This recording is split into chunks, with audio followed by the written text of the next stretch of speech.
他是帝国皇子，但皇帝老子要杀他，太子要杀他，天下第一美女要杀他，所以他只能训练出一支无敌的特种部队自保，只能在酒后写出震惊天下的诗词，只能虎躯一震，将封地治理成世外桃源，让四方能臣武将皆来投。藏医询问夏天医术如此精湛，是否得到了医家的真传？夏天看着藏医，脸上露出一丝玩味的笑容。夏天并没有从医子秘籍获得医术，而是得自一位隐士高人。但接下来的对话却让藏医更加惊讶。原来大夏皇宫囚禁了百家诸子，而夏帝的目的是追求长生不老之药，成为永远的皇帝。听到这个消息，藏医心中一阵震撼。这意味着大夏皇宫中有人的武功甚至超越了百家诸子，堪称宗师级别。夏天对此并不置可否，只是笑笑说：“天外有天，人外有人，谁能说得准呢？”这种回答让藏医更加疑惑。但他的老主人曾说，当初夏帝造反时，皇宫中出现了一些蒙面的老怪物，轻易擒拿了高手，其中就包括百家诸子。这些老怪物的实力之强，甚至让前朝的禁军都束手无策。夏天继续解释，皇宫供奉殿是一个神秘的地方，历朝历代都有，而大夏国的供奉殿更是神秘之极。贵妃选择隐瞒这些事情，不想让夏天对供奉殿产生好奇，以免危险。夏天暂时放下这些思绪，询问藏医和其他藏剑少年所学的知识。藏医告诉夏天，每个藏剑少年都学习了一门学派的学问，并且练就了该学派的功夫。这些学派包括农家、道家、兵家等等，而且除了历派学说，还修炼那家功夫，有着独特的见解和技艺。夏天听后心中一喜，因为这意味着这些少年不仅是武道天才，还是各方面的专家。他们的成长将会给大荒州带来巨大的希望和改变。夏天意识到自己拥有了一批强大的助手，他们不仅能在武功上助力，还能在领地建设和学问传承上做出贡献。接着，高飞汇报了前方遇到的抢劫事件，夏天毫不犹豫地下令出战，带领人马前去击退恶匪，拯救被抢的美女。在官道上，一场激烈的厮杀即将展开。满脸横肉的胖子龙宝怒气冲冲地站在二龙山的地盘上，声称这条道上的一切都属于他们。他威胁道，虽然高飞身穿官兵的假衣，但实际上应该是他们这些道上的兄弟。他们早已得到情报，知道荒亲王的亲卫是100名伤兵，其中包括2个不懂变通的愣头青。这些土匪精心设计了一个陷阱，希望引诱高飞离开荒亲王身边，以便对荒亲王展开围攻。在场的美女被红衣土匪扛在肩上，呼喊求救，但土匪们却嘲笑他们的挣扎。龙宝更是大言不惭地表示，要让他成为山寨的压寨夫人，享受女人的极乐。与此同时，荒亲王车队的司马兰和司马哥意识到了土匪的陷阱，他们做好了战斗的准备。一队伤兵骑马而来，司马兰接到了荒亲王的命令，准备迎战。在附近的山峰上，2名神秘的女子展开了一场激烈的对决。银煞和一身白衣的蒙面女子展开了生死较量，双方招式凌厉，难分胜负。而在这紧张的气氛中，高飞带着众伤兵奋勇向前，准备解救被土匪困住的美女。山口之内，一条宽10米的山道蜿蜒而下，通往二龙山群峰下的腹地山谷。这片山谷形似葫芦，唯一的入口狭窄险要，被陡峭的悬崖所环绕，构成了天然的天险。龙宝紧紧抱着身穿红衣的美人，拼命地往山谷深处奔跑，心中燃烧着狡黠的计划。只要能引诱荒亲王的伤兵们进入山谷，就能将他们困于此地，让他们无法逃脱。这个计划正在悄然接近成功。龙宝心中兴奋不已，一边想着即将到手的胜利，一边忍不住多捏了一把红衣美人丰满的臀部。而就在这时，高飞和他的众骑兵已经追上了几个落在后方的土匪，手起刀落，血肉横飞。这些恶匪的鲜血喷溅在骑兵们脸上，带来了一丝温暖，驱散了寒冷的阴霾。山谷口的土匪们愤怒地看着荒州骑兵冲入山谷，怒吼着发起了攻击。领头的土匪骑着战马，一脸狰狞地盯着高飞，口中咆哮着命令封锁谷口。另一边，藏剑少年们悄然现身，他们手持利剑，如同幽灵般潜入敌阵，以快、狠、准的攻击节节击溃土匪的防线。龙宝和红衣美人被几个藏剑少年缠住，陷入了绝境。红衣美人惊讶地发现，这些藏剑少年并没有练出那家真气，却能轻松抵挡他们的攻击，心中不由生出疑惑。此时，高飞率领的荒州骑兵已经冲到了战场上，展开了猛烈的攻势。他们的战马助力下，与二龙山的恶匪展开激烈的厮杀。土匪们纷纷倒下，山谷内的战斗已经进入白热化阶段。高飞手持巨剑，身手敏捷地斩杀着敌人，不留情面。在他的率领下，荒州骑兵如同狂风般肆虐，将土匪们一一击溃。在一片混乱中，白衣蒙面杀手忽然出现在官道两旁，他们手持弩箭，准备对夏天的马车发动致命袭击。这些杀手一举一动之间带着致命的毒箭，一旦射中夏天，必然会让他毒发身亡。这是对荒亲王的致命陷阱。杀手首领怒吼着命令射击50支剧毒之箭，直奔夏天的马车而去。剧毒之箭蓝幽幽，寒气逼人，杀机弥漫。藏仪向后一翻，进入车厢内，一声急吼：“王爷小心！”藏剑少年们立即做出反应，准备应对即将发生的危险。毒箭如同蓝色的毒蛇一般穿过马车外的白布，瞬间射入车厢内，发出尖锐的射击声。箭矢穿透肉体的声音响起，鲜血在车厢内飞溅，将白布点缀成一幅血腥而美丽的景象。此众白衣杀手、银牌杀手们身手矫健，经验丰富。看到马车内的情况后，他们认为任务已经完成，松了一口气。然而，意外却发生了。雪地猎豹般的藏剑少年们突然从地底爆起，如同闪亮的流星，剑光闪烁，没有任何呼喊，只有冰冷的杀意直击杀手们的心神。银牌杀手们大惊，古藏剑术！在杀手们心神松懈的瞬间，藏剑少年们出其不意地发动袭击，精准地击中了他们的要害。银牌杀手们心慌意乱，无法及时躲避，剑光瞬间刺穿了他们的身体。银牌杀手们惊恐万分，但经验丰富的他们控制着体内真气，勉强挤压肌肉和骨骼，避开了致命的一击。然而，藏剑少年们不依不饶，真气附着剑身，再度发动攻击，将杀手们彻底击溃。银牌杀手们身穿的衣服被剑刃刺破，鲜血如泉涌般涌出，雪地上留下了他们残破的身躯，冰冷的尸体慢慢地凝固在寒风中。夏天和藏仪在马车内静待，那家真气喷薄而出，将白布震碎，毒箭无法伤及他们分毫。盾牌上的血迹是夏天精心策划的陷阱，为掩饰藏剑少年们的行动提供了完美的伪装。此时，藏仪一脸崇拜地看着夏天，感叹主人的智谋。夏天俊朗一笑，坚定地下令继续战斗，前往抄袭二龙山匪窝，展开新一轮的行动。伏击与反伏击，这一战让司马府众人见识到了另一种战斗方式的精妙所在。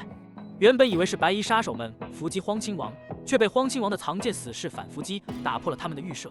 这种意料之外的反击让局势陡然扭转。藏剑少年们以弱胜强，以刀光剑影将白衣杀手们一个个斩落马下，展现出了惊人的战斗力。刺杀与反刺杀交织在一起，血雨腥风中彰显着藏剑少年们的冷酷和无情。这场战斗让司马哥和司马府众死士眼界大开，他们纷纷惊叹藏剑少年们的实力。他们不禁好奇，这些藏剑死士究竟是如何潜伏到白衣杀手们身边的？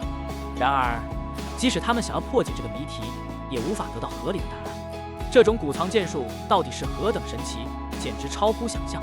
司马兰心中充满了疑惑，但他知道这些问题并非现在可以解答。他暗自决定，等待时机再去探寻这些秘密的真相。同时，他对夏天的信任也逐渐加深。他决定好好的执行夏天交给的任务，不负他的信任。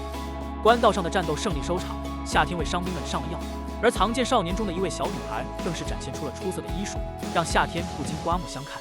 夏天决定将自己的医术传授给他，这也是对他的一种信任和认可。藏羿领着众藏剑少年重新装备，准备迎接下一场战斗。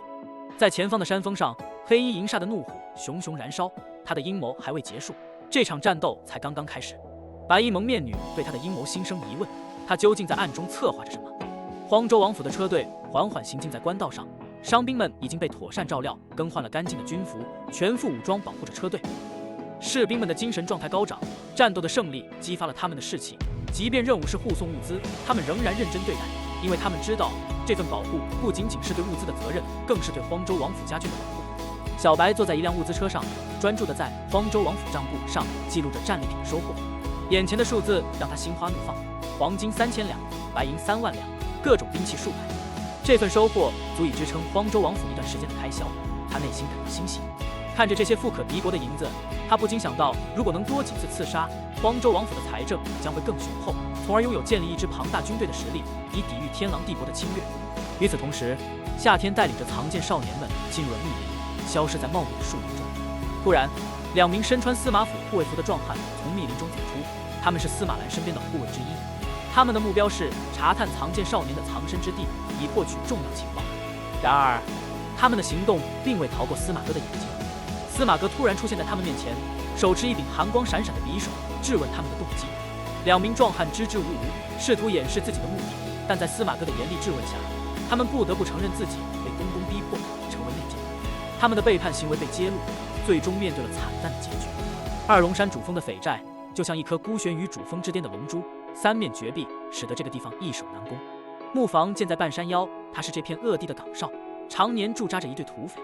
木房外挂着无数尸体，肩胛被铁钩穿透，胸膛破开，内脏清晰可见，悬挂在古树上，成了冰雕。9具尸体中包括一个婴儿和一个小女孩，无辜生命的悲剧令人心寒。木牌上鲜红的大字警示着所有擅闯山者的下场，血腥气息弥漫。夏天和一群藏奸少年靠近木屋，看到这恶行，内心燃起愤怒，他们不禁想要杀光这些罪恶之徒。藏九认为这些恶匪该死，夏天也决定了斩草除根的决心。木屋内传来男性的凄厉惨叫，一个猥琐的恶匪在威胁一名女性。女子愤怒而不畏惧，宣誓有一天将这土匪窝踏平。藏九觉得女子的表现奇怪，没有体现出惧怕，反而充满了愤怒。夏天也察觉到女子的不同寻常，暗暗感到好奇。夏天故意触动了一根细线，引来了木屋内恶匪的注意。恶匪们冲了出来，目睹夏天和藏九，起初放松了警惕，却很快遭到恶匪头领的惊诧认出。夏天毫不掩饰自己的身份，宣告自己是被派来击败这些恶匪的九皇子。藏九以灵活的身姿和剑术，将恶匪们斩断手脚，让他们尝尽痛苦。夏天冷酷地宣判着这些罪犯的死刑，向冰雕中的死者们许诺了正义的报复。在斗争中，一名土匪准备拉紧抱绳，但被藏九及时阻止。夏天的银针将其绳子割断，拯救了木屋的安全。最后，夏天决定代表天道，将这些恶匪绳之以法。木屋内，一名裸体的少女出现在夏天面前，她目光独特，宛如一头狼，没有丝毫示弱之意。她就是之前在猛虎寨被救下的女子叶青莲，是已故青州总督叶凡之女。叶青莲想要用身子报答夏天，被夏天婉拒了，内心其实是想接受的。